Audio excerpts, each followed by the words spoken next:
Hi అండి, గట్లాస్ గృహభోజనం నుంచి ఇవాళ కార్తీక మాసం అని పూజ కోసం అని చెప్పేసి ఒక 25 మెంబర్స్ కోసం శ్రీకాంత్ గారు ఫ్రమ్ నల్లకుంట వాళ్ళు ఆర్డర్ చేసిన ఐటమ్స్ అండి. మామిడికాయ పప్పు, గుత్తి వంకాయ curry, paneer butter masala, curd,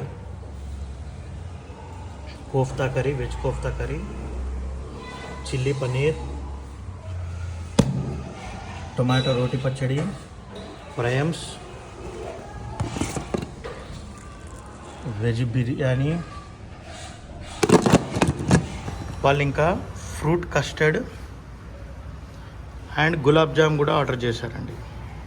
white rice, sambar and puri అండి. సో ఇలా మీరు కూడా గట్లాస్ గృహభోజనం నుంచి ఆర్డర్ చేసుకోవచ్చు. Thank you.